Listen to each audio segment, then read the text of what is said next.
าก็สิมาเฮ็ดก้อยปลานิ่นพี่น้องเชฟสันคนแอบแซ่บก็จะมาก้อยปลานิ่นก็มีอยู่ประมาณ2 ตัวพี่น้องก็สิมาแดเอาเนื้อเลยพี่น้องแดเอาเนื้อปลานิ่นเลยแดเอาแต่เนื้อปลานิ่นพี่น้องแดแต่เนื้อปลานิ่นแดแต่เนื้อปลานิ่นแดเอาเนื้อปลานิ่นเลยพี่น้องก็สิลองมาก้อยเบิ่งพี่น้องมันจะแซ่บจะคือว่าสูตรใหม่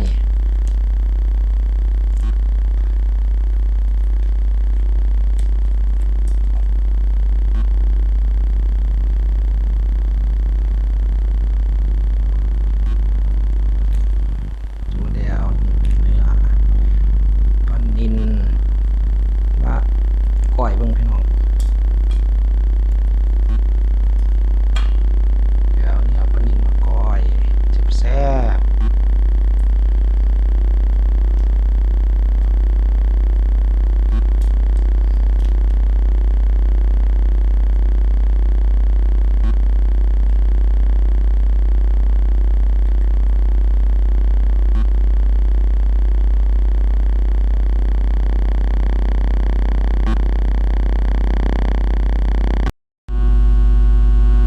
บางทีเขาได้เนื้อปลานิ่นเอากลางเอายังมันออกก็ได้ประมาณซ้ำนี้พี่น้องเอากลางเอายังมันออกเอากระสีมาซับเนื้อก่อนพี่น้องซับเนื้อปลานิ่นก่อน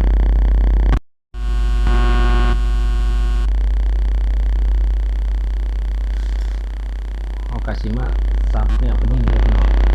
ครับต้องทำมือให้พี่น้องซับเนื้อ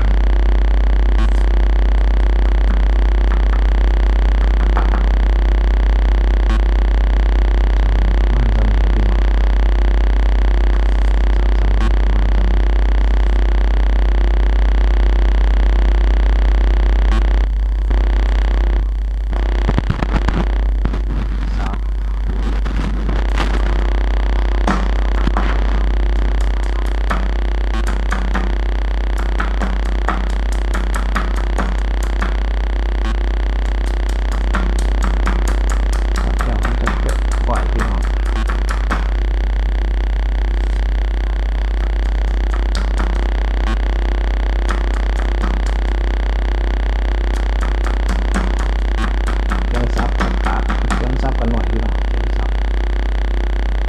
ซับปลา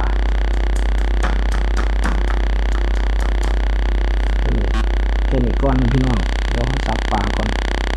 จะสิเตรียมเครื่องเตรียมยังไม่ต้องสิว่าบอกกันอีกทีนึงบางทีเขาหั่นผักหัวหอมบัวไปหอมเปรย์แล้วก็ผักม่วงสมกระสิมะเอาปลาไปล้วนก่อนพี่น้องเสียปลาไปล้วนก่อนส่วนผสมเขาก็จะเก็บไปก่อนพี่น้อง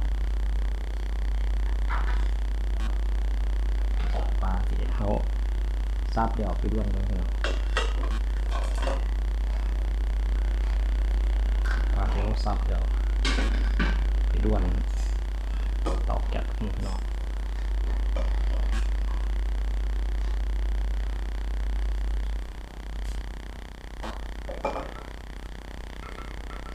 แกะก่อนแล้วก็ซื้อมาถ่ายเอาแกะทอดปลาก่อนเนี่ยปลาไปก่อนแล้วเสร็จมาก่อยมาปรุง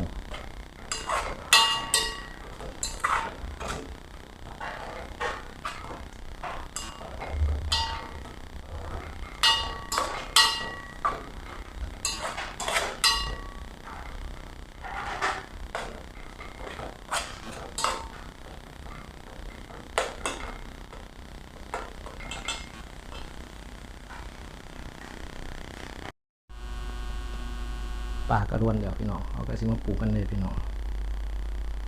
มาปลูกกันเลยใส่หอมมะม่วงที่เขาหั่นไป กับต้นหอมไปบักซี่หัวหั่นไปใส่ลงไปเลยพี่น้องไปเลยก็จะมาปรุงเครื่องนี่พี่น้องก็มีพริกซอนนึงพี่น้องซอนนึงก็มีข้าวคั่ว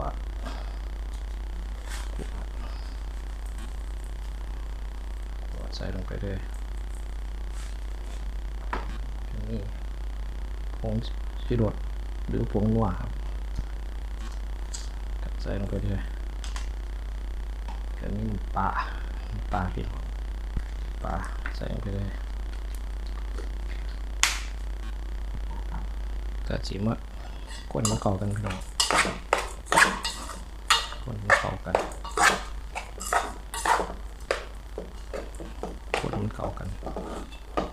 มันจะไก่พี่น้องคนเข้ากัน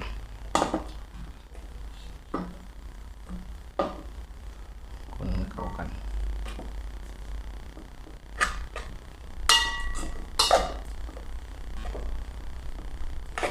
พี่น้องปล่อยปนินไปว่าเคยกินไปกินนี่พี่น้อง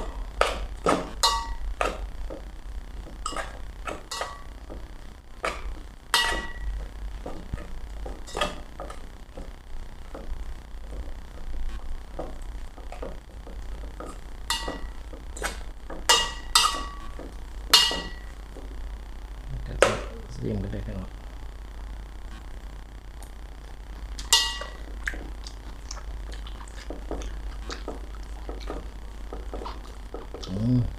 แซ่บพี่น้องแซ่บ